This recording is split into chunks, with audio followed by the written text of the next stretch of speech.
যত প্রকারের কামলা আছে সব প্রবাসের মাটিতে দেখবেন। এই যে দেখেন সকাল পর্যন্ত মুখটা ধুইয়ে ঘরটা পরিষ্কার করতে আসি এ পর্যন্ত। আর এদিকে কবুতরের অবস্থা দেখেন, ডিম পাড়ি সব টালায় ফেলাইছে। এই যে সব ডিম পাড়ি তালায় ফেলাইছে, কি অবস্থা! মানে বাইরে এত ডিম পাড়ে, এই যে দেখেন নিচে মানে এমন কোনো বাসা নাই যে ডিম বাচ্চা না আছে। এই যে দেখেন,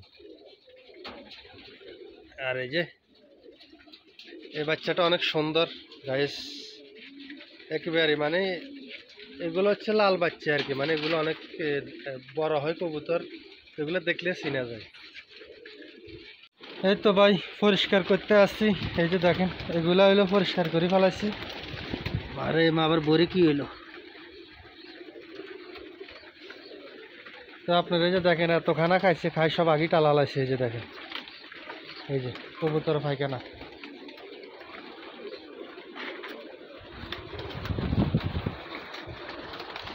এই যে গাইস, এই যে এখানে বিশাল বড় এক টাল দিছে। এই যে দেখেন এখানে বিশাল বড় এক টাল দিছে, আর ওই যে দেখেন ওইখানে এক টাল দিছি। আর এদিকে হচ্ছে সব গর্ত করে গেছে, এখন আবার ঘুরাইতে হইবে। এই এদিকে প্রচুর, এদিকে মানে অনেক অনেক বেশি। এদিকে কম ছিল, এদিকে ক্লিয়ার করছি মোটামুটি। এখন এদিকে অনেক আছে। এতে একটার কিচ্ছা খতম হয়ে গেছে। এই যে দেখেন একটার কিচ্ছা খতম হয়ে গেছে। বাচ্চা সব ফড়ি আছে। এই দুইটা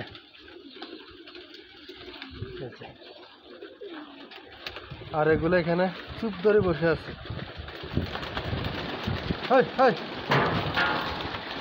ফালাইছি আর এগুলো নিয়ে ফালাইতেছি। যে ওই যে দেখতে পাচ্ছেন একটা টাল, ওই টালে নিয়ে ফালাইতে আসি। ঠিক আছে। আর এদিকে হচ্ছে আমার মরুভূমি, এদিকে ছাগলগুলা একেবারেই ওই যে ওইদিকে চলে গেছে, ওইদিকে জায়গা খাইতে আছে। ঠিক আছে। আর দেখেন এরা বাসা কত শক্ত করে বানাইছে। আমার মনে হয় 20টা বছরও এগুলো কিছু হবে না, হয় নাই তো, এগুলো অনেক বছর আগে। আর এখানে একটা ইয়ে দিচ্ছি, যে এটা দিয়ে উঠা লাগে গাড়ি, এটা দিয়ে এগুলা ভোরে ভোরে বেলসা দিয়ে এগুলো ভোরে গাড়িতে রাখি, আবার এখান দিয়ে উঠে চলে যায়। এই যে আছে আমার বেলসা, দেখেন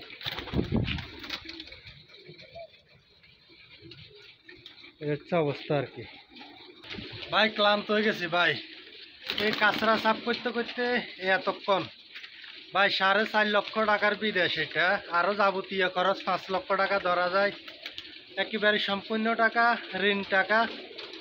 এই 4.5 লক্ষ টাকায় এখন 8 লক্ষ টাকা হয়েছে, এখন টাকা শোধ করতে পারি না ভাই। আজকে কয়টা বছর বিদেশে আছি প্রবাসের মাটিতে।